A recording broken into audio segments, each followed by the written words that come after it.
Ladies and gentlemen, welcome to the India Today South Conclave 2023 here in lovely Kovalam in Kerala. The South has been the flavor of the month politically for the last few weeks because of what happened in Karnataka.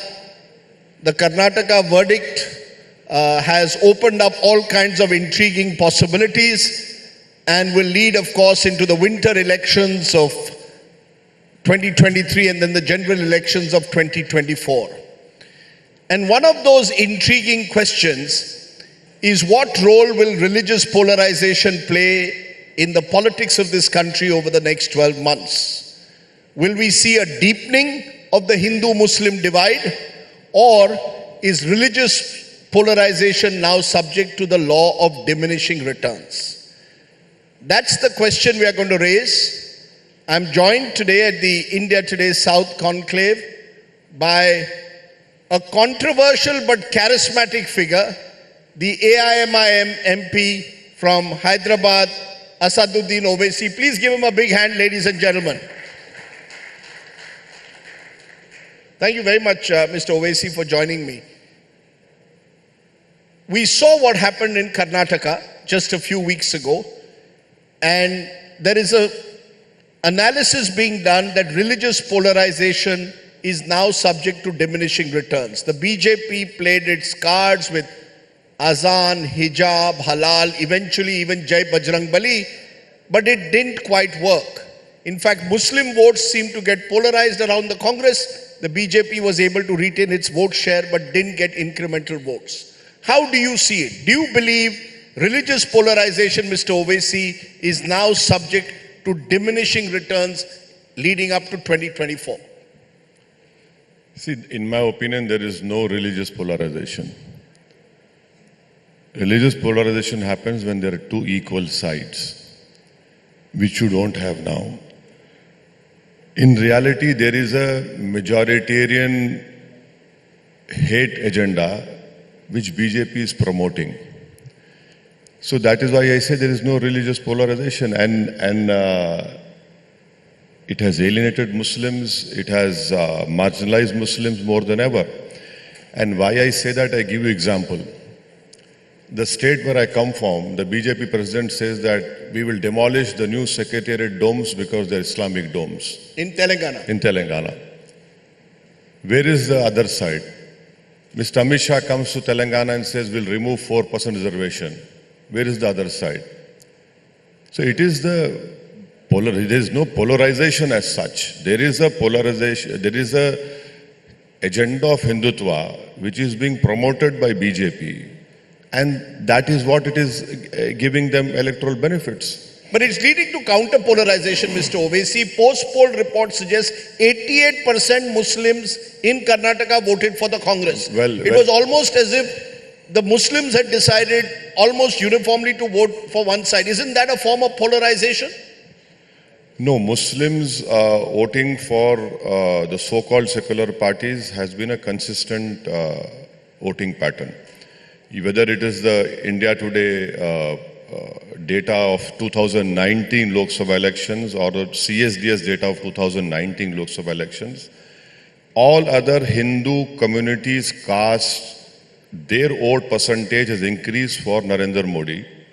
But it is the Muslim community which is consistently at 6% in 2014 and 19. Here also the Muslim vote is out of fear, not out of hope.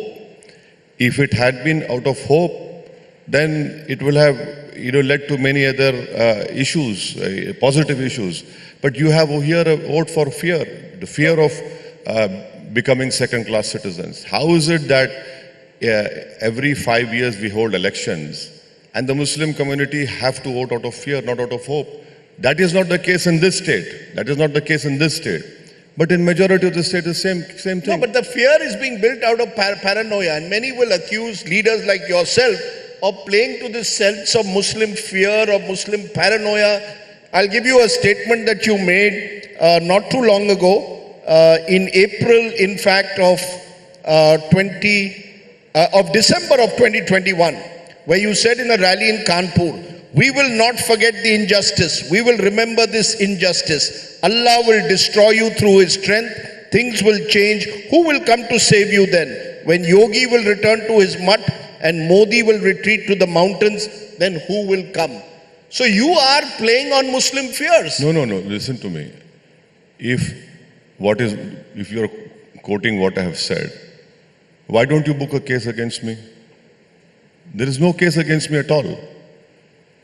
Have I made a statement against a community? No. I have made a statement against a government which does not run Uttar Pradesh on the basis of rule of law, but on the basis of rule of gun. That particular statement was made in Kanpur because a Muslim man was picked up by the police and tortured outside the police station and beaten up. His beard was pulled. It was made in that context. Now, if tomorrow I say that may the Almighty crush the killers of those two convicts who were in the police custody, what is wrong in that? Because you have failed in discharging a rule of law. Now, polarization is happening because of the Hindutva agenda. It is not because of me. If it was because of me, then I should have won seats in every part of India.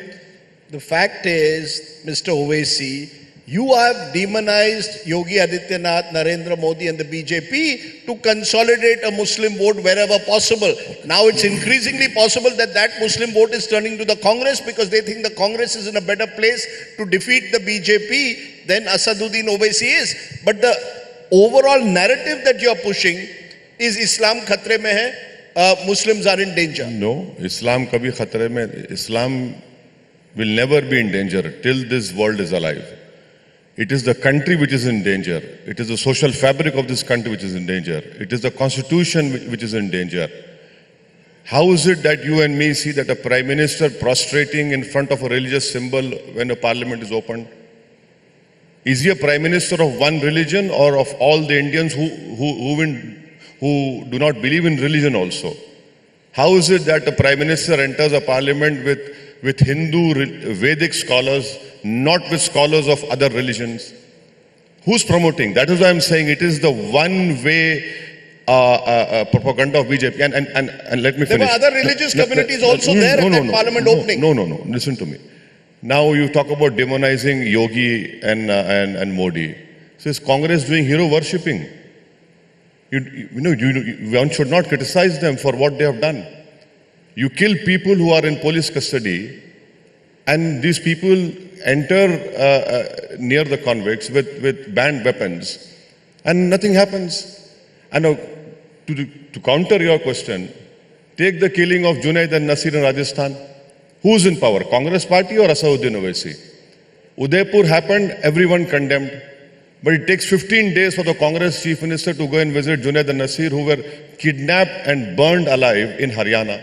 And still the killers have not been caught. When it comes to compensation, you give 50 lakh somewhere, you give 15 lakh over here. So there are inconsistencies within the so-called secular parties.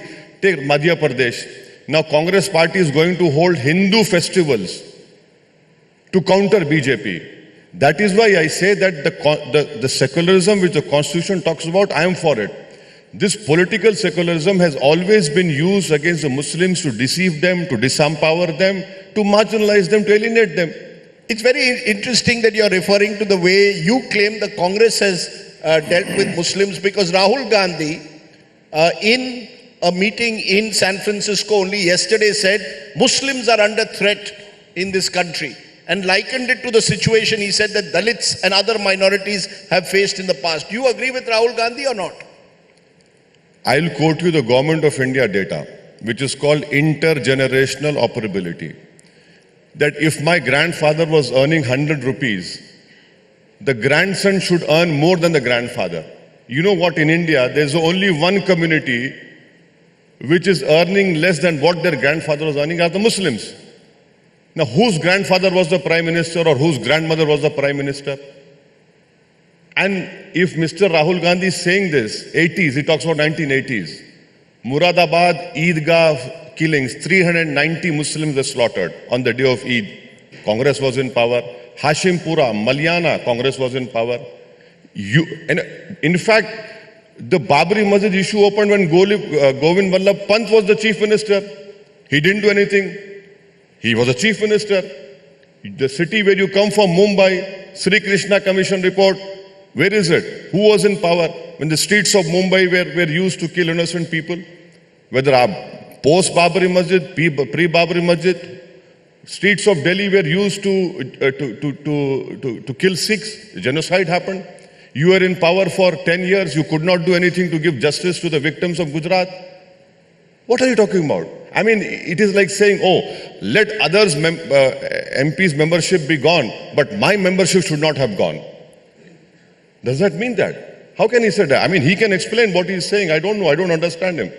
No, it's very interesting the way you're targeting the Congress and questioning the Congress. Just a minute. Rajdeep, this is not targeting. These are historical facts. Let the Congress party disprove what I'm saying. They were in power. It happened over there. And you know what? The state where I come from, their PCC president says that tomorrow if we win Telangana, we will construct 100 Ram Mandirs and 100 assembly segments at the cost of 10 crores each. What is this? The whole fight between the so-called secular parties and BJPs, who's a bigger Hindu? Whether Mr. Gandhi is a bigger Hindu or Mr. Modi is a bigger Hindu. That is the real fight. And the Muslim vote, in a sense, you believe is being taken for granted because the Congress will turn around and say, listening to you today, Asaduddin, people voted. You are also, in a way, accused of playing communal politics by only appealing to a single community's vote. Well, you see, both BJP and Congress believe in George Bush ideology. Either you are with us or you're not with us. So that cannot happen. You know, in a democracy, you need diverse voices. You need differing political opinions and voices. That is what I'm doing. How is it that if I am with Congress party, I become secular? If I oppose BJP, I'm not a nationalist? How is it? And you're saying narrow Muslim. What is narrow? Have you read the speeches of mine in Parliament? I have consistently criticized BJP for decreasing the minority budget. I have consistently criticized BJP on doing a constitutional breach on Article 370. I have consistently asked BJP, why did they decrease the pre-matric scholarship? Why have they finished the Maulana Azad fellowship? I have consistently criticized BJP on China.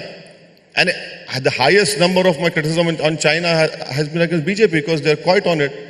What is this narrow identity of Muslim? What is this broader identity of Muslim? And I want to know, what is a broader Muslim identity? A person who comes and drinks wine with you.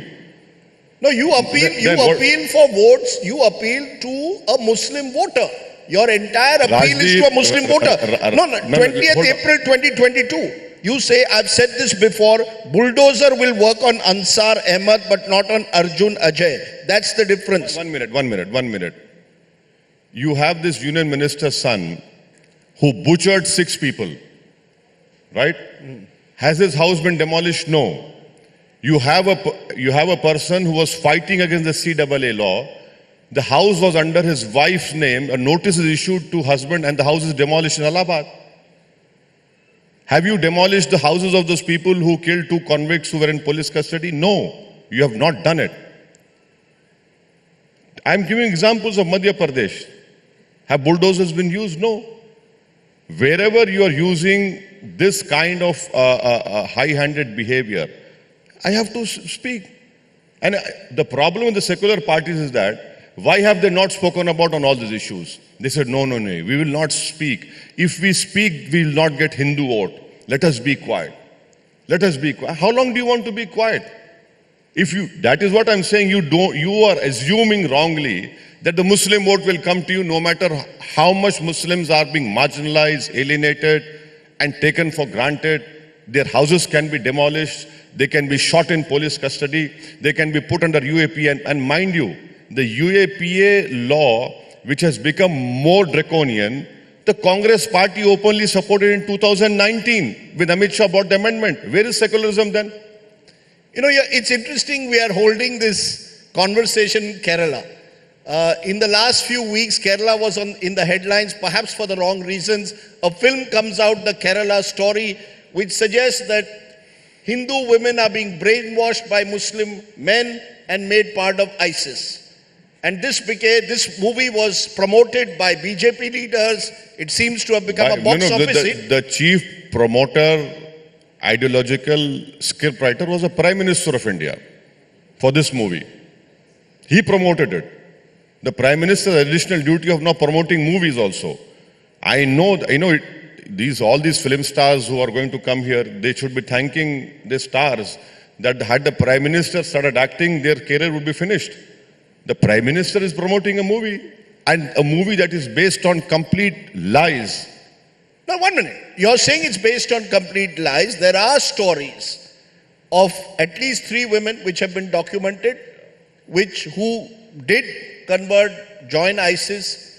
Even one case, surely Asaduddin Owaisi is one case too much. So when for example, this concept of love jihad is used, you claim it's a fictitious concept. But when we have a case like recently happened in Delhi, again there is a debate over it. The BJP says, look at this is a case of love jihad. How do you respond? Do you believe that we need to look at ourselves in the mirror?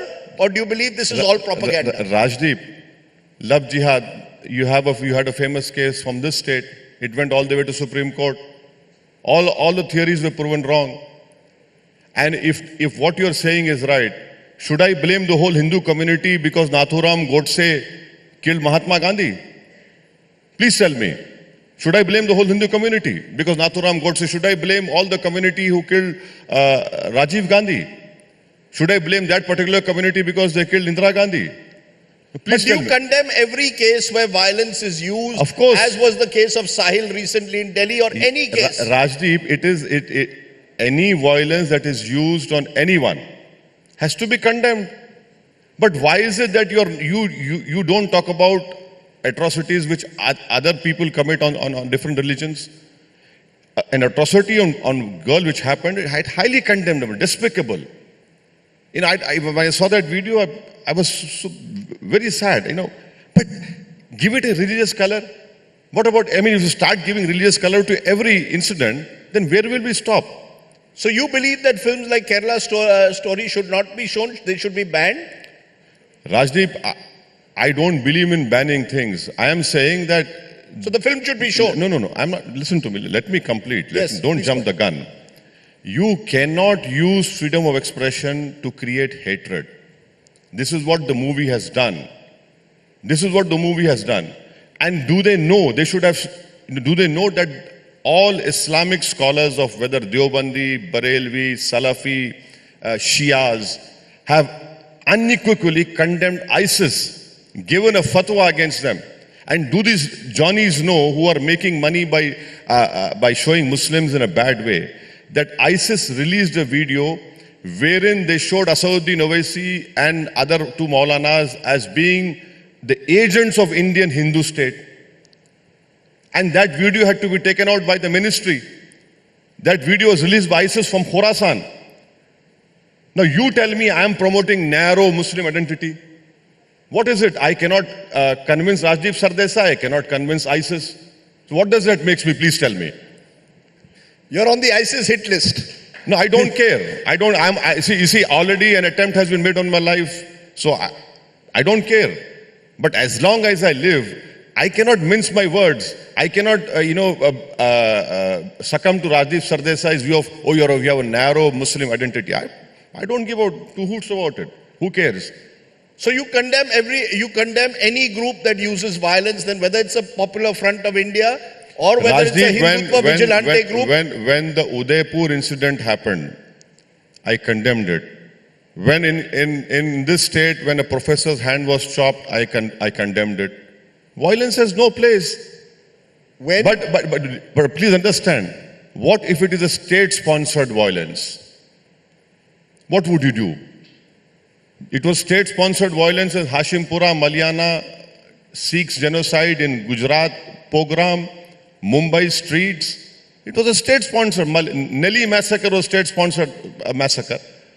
Do you also condemn, for example, when in your home city of Hyderabad we hear Sartan se juda slogans being brought out? You condemn it? Rajdeep, should all those individuals be behind bars? This is like a headmaster sitting over here and giving me marks. I'll give you 10 marks if you condemn it. Rajiv, stop it. You know, I'm a member of parliament. I have taken oath on the constitution in the name of Allah subhanahu wa ta'ala. If I believe in constitution, I have to condemn violence. I mean, and who has become the leader of this country under his watchful eyes? A genocide happened in Gujarat. Who rewarded him? The majority community rewarded him, not once, twice. And you're asking me this question. You are, of course, Asaduddin Owaisi, a member of parliament.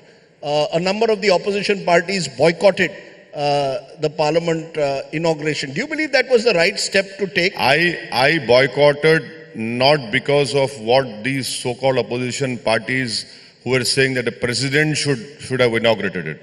Their knowledge of constitution is very limited. They should have read Article 53(1). The president is part of the executive.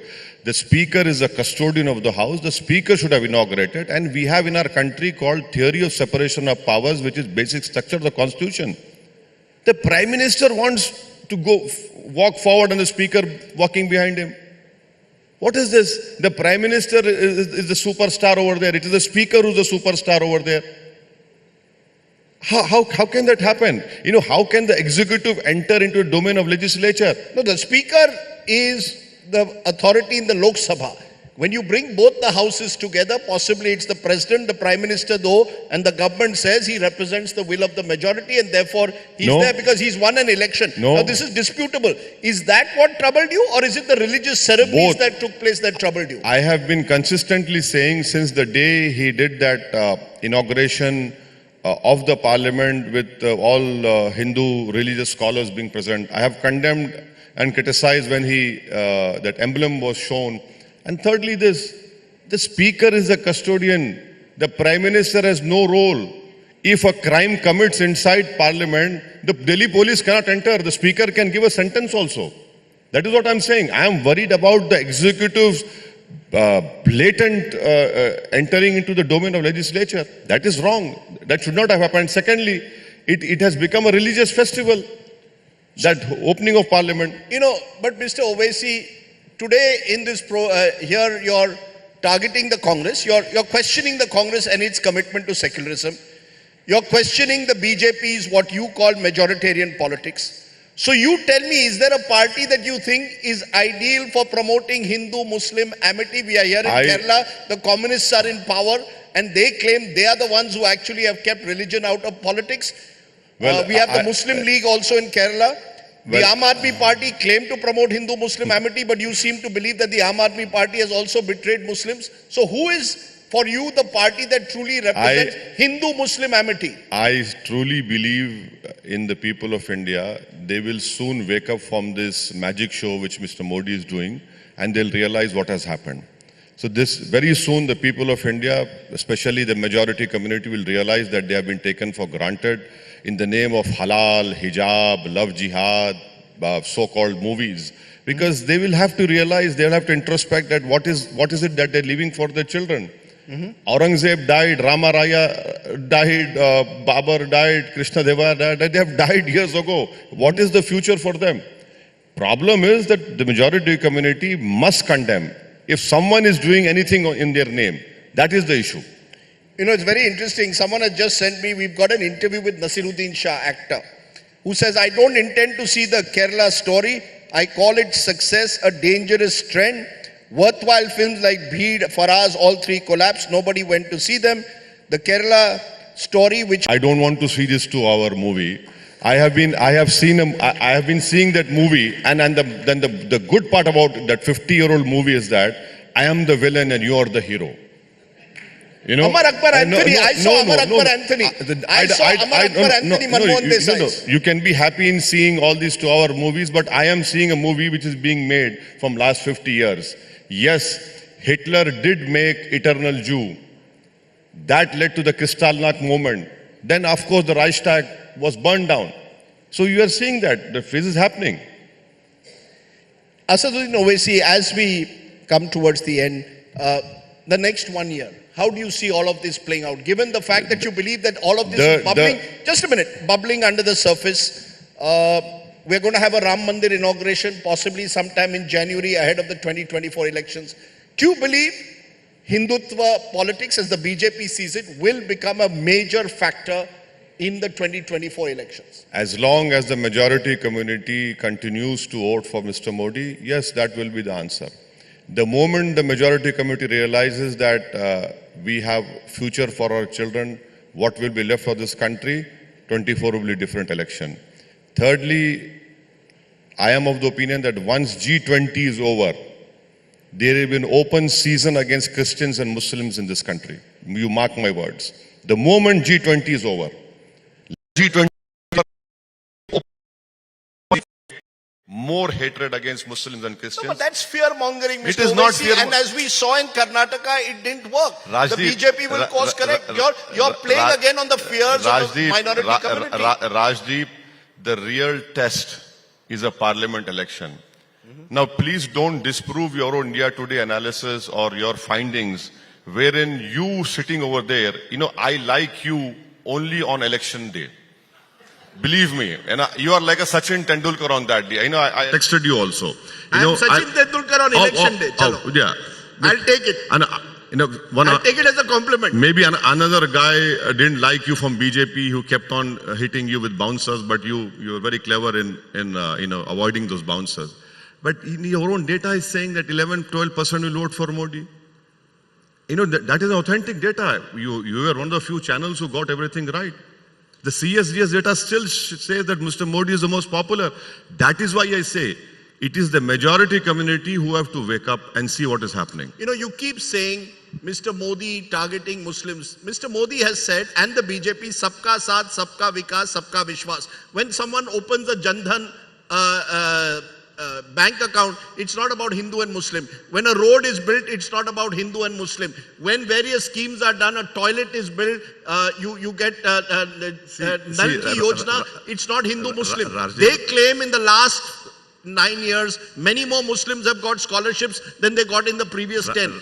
So therefore, if welfare is the focus, why divide people on Hindu and Muslim? Rajdeep, Hindutva ideology people have never believed in a republic India. They have never believed India is a secular country. They have never believed in India's constitution. They've always, they have this dying love for their lover. That is the British left India. Now, if that is what they believe, what is Article 20 and Article 30? What is right to equality? It is there because you have to uplift the minorities. When a toilet is built, is there a distinction between the Hindu toilet and a Muslim toilet? There isn't. Rajdeep, I am giving you data of intergenerational operability. Why is it that a grandfather used to earn so much and his grandson as a Muslim is earning less than his grandfather? Why did BJP decrease pre-matric scholarship? Why did BJP finish off fellowship, Maulana Azad fellowship? Decrease of minority budget. Why is BJP promoting love jihad? Your own state, BJP is in power. 50 rallies have been held in the name of love jihad. Where is the data of love jihad? Please tell us.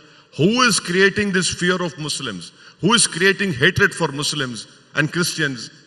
Should the community also not introspect? What? If the community, you're suggesting that it's the majority community which must wake up. Many will say the minorities must also wake up, ensure much more women's education, ensure that you sort of move along with progressive laws. If there are regressive laws like triple talaq, you must reject them. No, you go into all those things. I will show you Muslim women.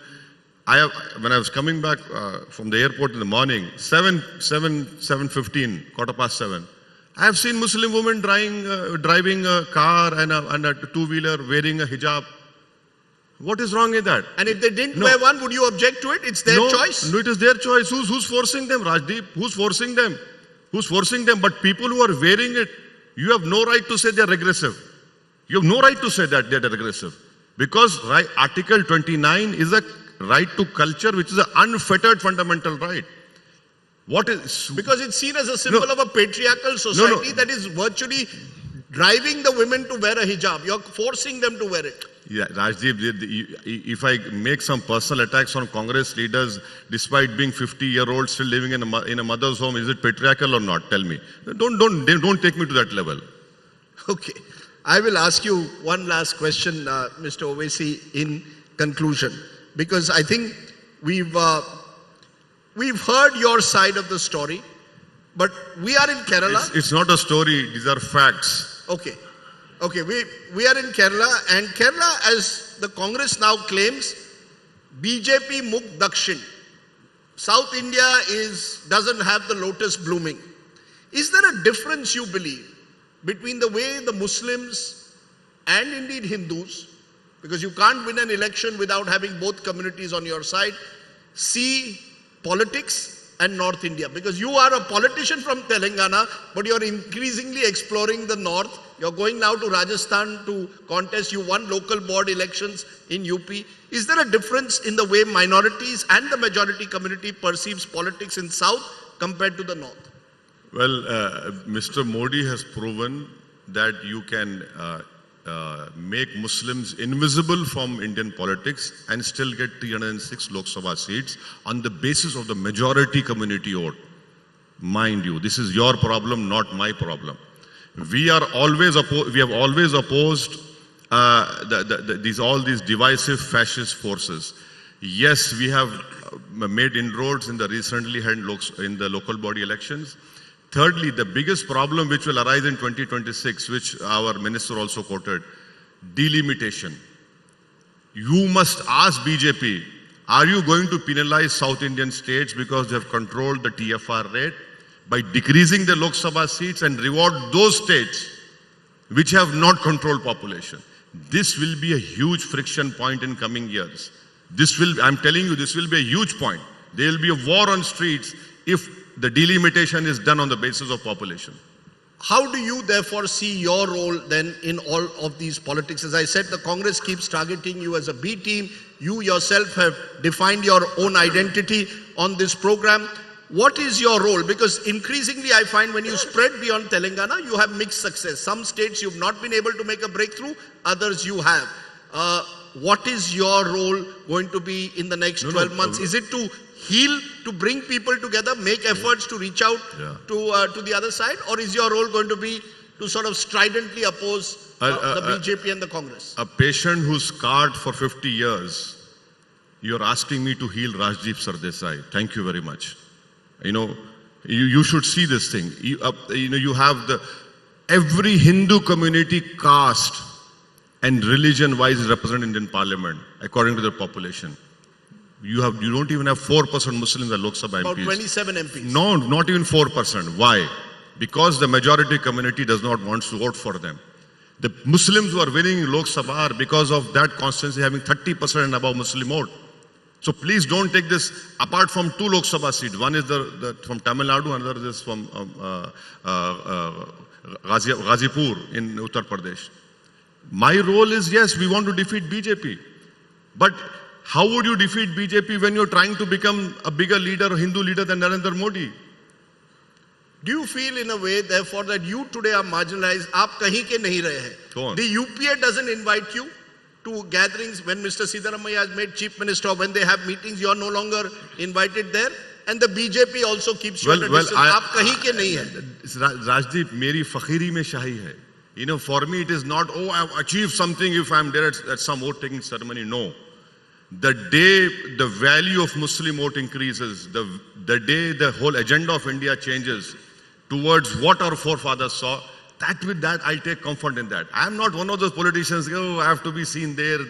No, that is for you, because your job is there. That is not my job. Who cares about it? You know, when I leave this world, what will I leave with that photo? No, I'll go into dust. What is there? You're a philosopher. No, I'm a politician, Rajdeep. There is a side of Asaduddin Owaisi that very few people know. You were what, a fast bowler for Osmania University? No, let us leave it there. I don't want you to divulge more secrets. No, and you were a boxer also? Leave it there, Rajiv.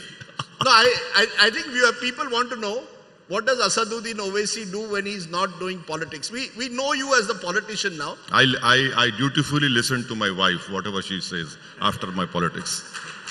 Because that is the person I love more, so that is what I do. So in the house, everywhere. She's the boss? Yes, Rajdeep. Unfortunately, we don't have that so-called regressiveness. She's the boss, yes. Okay. At least that's one thing that we've learned. from Asaduddin Owaisi. The wife is the boss at home. But at the moment, Asaduddin Owaisi has bigger things on mind, including, of course, the battle for Telangana. I forgot to ask you that. Who's going to win the battle for Telangana, your home state, November, December? It is going to be a tough fight. Telangana has been peaceful. Telangana has made progress everywhere.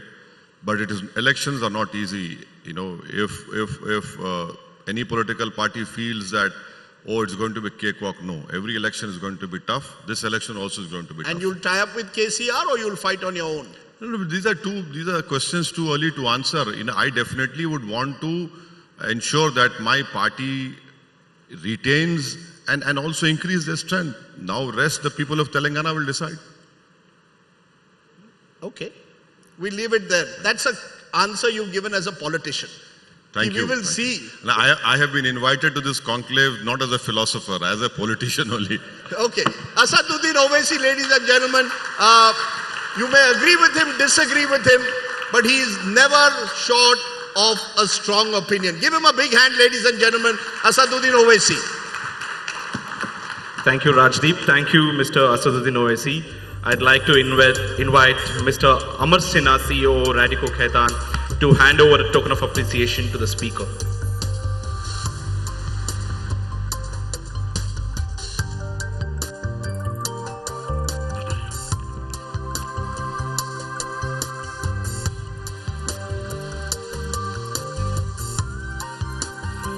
Ladies and gentlemen, Mr. Asaduddin Owaisi.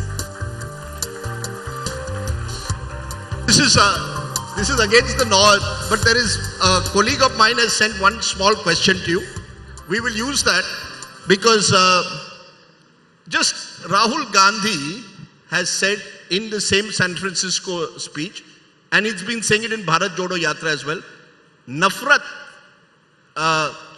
नफरत की इस माहौल में मैं मोहब्बत की दुकान लेकर आया हूँ. How do you see it?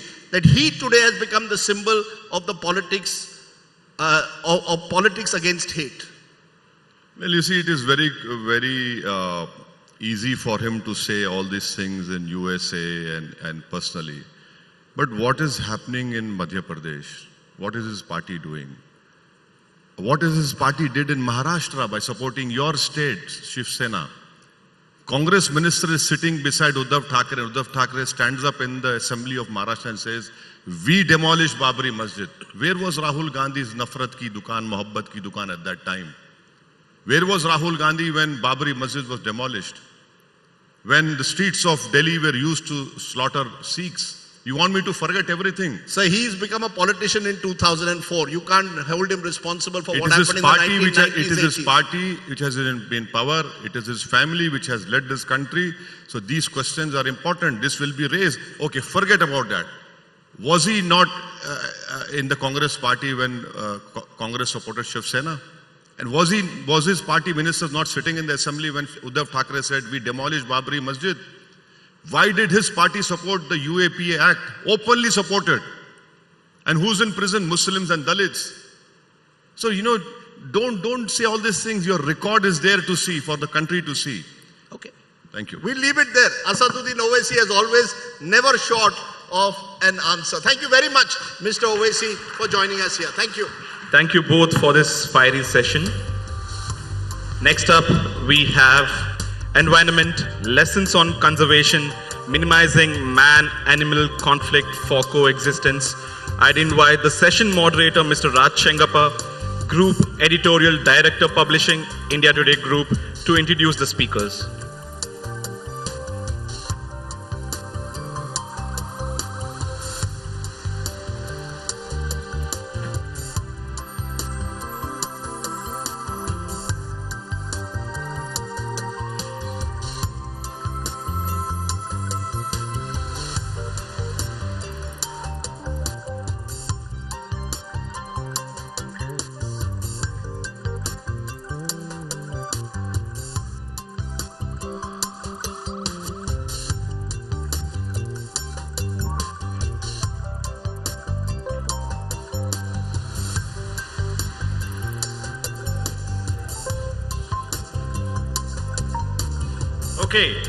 Okay, let's begin. From the political jungle, let's move to the real one. And I'm sure all of you all I'm not sure if all of you all have seen Elephant Whisperers, that wonderful Oscar-winning documentary directed by Kartika Gonzalez, which made waves across India. And I was personally moved by this story, which had this couple deep in the jungles, Boman and Belly, a very poor couple that lived in the Mudumalai forest that both John Singh and Raman Sukumar, I guess you have extensively tracked and toured, and who brought up this baby elephant called Raghu. And then in September last year, we were witness to another example of wildlife conservation when the cheetahs, the African cheetahs, were brought in to the Kuno National Park in Madhya Pradesh. For the first time in 75 years, the cheetah had returned in some way or the other. This, of course, reflects the state of the wildlife in India and the problems we have. One is an orphan elephant, the other is being brought elsewhere and put here. The good news is that Project Tiger has shown an increase in the number of tigers, and that's hope. But let's not forget that elephants and other animals continue to be poached extensively in India as it is being done across the world. We live in South India, which is the biological heart of India in some senses. The kind of forests that these states have, the kind of wildlife that it preserves and protects is outstanding. It's worldwide, it's a world heritage that we are at the moment trying to protect. Unfortunately, there's shrinking space, and really it is code red for India's wildlife. So to discuss what we need to do, we have two eminent wildlife scientists and very old friends of mine. We all started our careers together. Raman Sukumar in Indian Institute of Science, who is now a professor over there. AJT John Singh, who at a very young age, he did this outstanding study on dholes, the wild dogs that lived in this area, probably path-breaking. Sukumar is the top expert on elephants. Everybody consults him on the subject. And so let's get down to discussing with them what they think needs to be done. And I'm going to start with you, Sukumar, with looking at man-animal conflict. Somewhere there is a problem that is arising, whether it's shrinking forests, whether it is this. What do you think needs to be done? Take the context of elephant itself that you are such an expert on. Let's start. Thank you. Thank you, Raj, for that introduction. See, the issue of conflict between wildlife and people, or more specifically elephants and people, it's a complex issue. You cannot attribute it to a single cause. And the causes range from loss of habitat, fragmentation of habitat, and so on, which are kind of historical processes that we have gone through. Before you get into it, I'd just like you to talk about this movie that, I don't know if you saw the documentary, and what was your reaction to it as an expert that's there? Yeah, I must confess that I have not seen the full movie because I don't have Netflix. But I was very happy that that movie got recognition at least for a single reason. And that is, I think the deep bonds between indigenous peoples in our country and wildlife has been grossly underappreciated. And the fact that this couple at Mudumalai Elephant Camp, which both John Singh and I have known for more than 40 years, that they looked after and they brought up a young elephant successfully, I think has brought back a kind of a deeper appreciation of the traditional knowledge systems that our tribal population have got. And I hope they get better recognition. And I hope that the elephants in captivity, which have generally been a subject that a lot of activists are against keeping elephants in captivity, I hope that that comes back to the agenda in terms of what are the best welfare measures that we can take to keep the elephants in captivity. I think if it does this job, I'll be extremely happy. So let's come to the main point, which is what is going wrong, say elephants for instance. What's going wrong in India? We do have one of the largest populations of elephants. What would be the key danger signals that you see? Yeah. I'll probably answer it in a very different way. I think a lot has gone right in the last 40 years or so. You just mentioned that the tiger population of India has increased. If it has not increased in certain places, it has at least stabilized. And I think from that point of view, if you look at, I've been watching elephants for 44 years now, and the population of elephants in the country has probably doubled down during this period. So it's a spectacular success. And even if we don't accept that the population has doubled, it has at least gone up by 50%. Starting about 30 years ago, we launched Project Elephant. We put in a system of Project Elephant reserves, and that has helped consolidate the populations and has actually led to an increase in the elephant population. What is going wrong today is, I think, this is very region specific. I'm extremely optimistic about the future of elephants and other wildlife in the south. Right. And we have a very good system of protected areas, elephant landscapes, general levels of awareness, a very good population. More than 50% of India's elephants are found in the south and so on.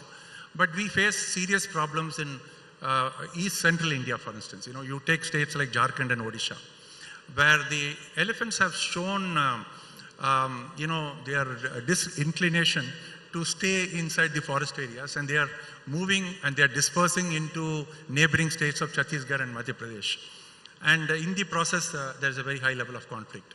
If you take the northeast of the country, there has been enormous loss of habitat, and that is a factor that is contributing to rise in human-elephant conflict. But what I feel is going wrong today is that the original vision of Project Elephant, which is that we can protect a large, charismatic animal like the elephant, in what we call a sustainable landscape. I think that has become a little fuzzy over time, with the result that our focus on the elephant reserve or the elephant landscape has been lost, and elephants are now expanding their range into agricultural areas, into human-dominated areas. And we still don't have a very coherent policy as to how to deal with these elephants that are outside the elephant reserves and outside the forest areas. I'm going to come back to that because there's been a recent incident over here that has caused a lot of pain and concern and death also. John Singh, I want to bring you into this. You looked at big cats, Rajaji, looked at all these places. What is your reaction to the entire thing of bringing the cheetah here? It's a done deal. You think this is a good idea? Do you think it'll survive? We've had, of course, fatalities, but that's quite normal whenever you have a population.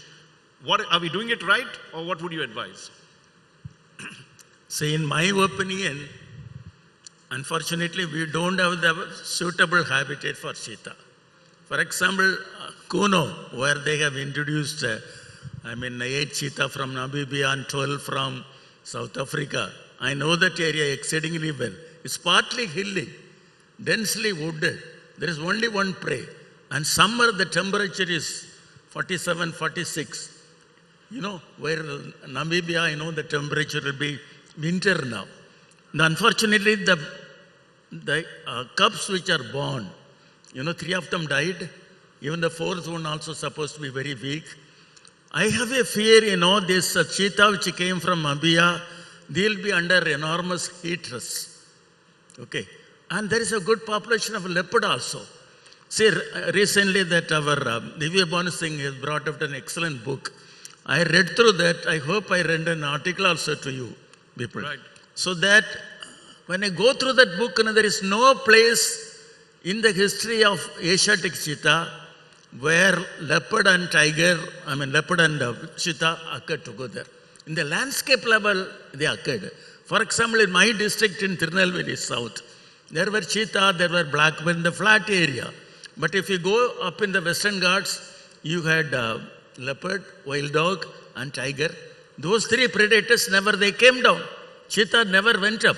On a landscape level, they occurred, but not in one place. But here we have put cheetah in a place where they have 30, 40 leopards are there. So now that cheetah, when it comes out of that enclosure where the leopards are not there, they are going to have a problem. So there are several factors which are against cheetah in Kuno.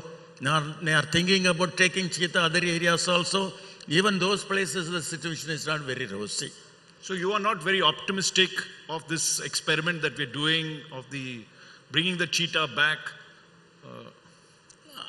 As I told you, we don't have the right habitat. We need at least some 5,000 square kilometer area with a lot of blackback, a lot of chinkara, that type of habitat with a lot of that type of prey is needed. with no predators like a tiger or wild dog or leopard should not be there. If they are there, cheetah is a very meek animal. When you read through that book by our Divya Bhanu Singh, you will find there is only one report of cheetah attacking a person. But on the contrary, leopard, you know about the man-eaters of Kumaun, man-eating leopard of Rudraprayag, enormous problem with the leopards in our country. So in front of leopard, you know, the cheetah will be nowhere. So I think we don't have the habitat where there are no predators, a lot of prey like chinkara and the blackbuck, a vast open area. We don't have the type of habitat actually. I'm going to come back to the big cats, particularly the lion, but I want to bring Sukumaran in because of this recent incident that I think the elephant's name was Arikombam. Am I right? That rogue elephant which killed more than 13 people close by here was tranquilized and transported to the Periyar Tiger Reserve there. What lessons can be derived from this particular incident? What is it talking about the larger picture in India? You see, I actually went to that area very recently. Just last week I was there. And I think this is sort of symptomatic of the kind of conflict that elephants have with people. You know, essentially 80% of the conflict is because of these male elephants that are seeking superior nutrition and forage from agricultural areas. And they are also looking for stored food grain and salt and so on and so forth.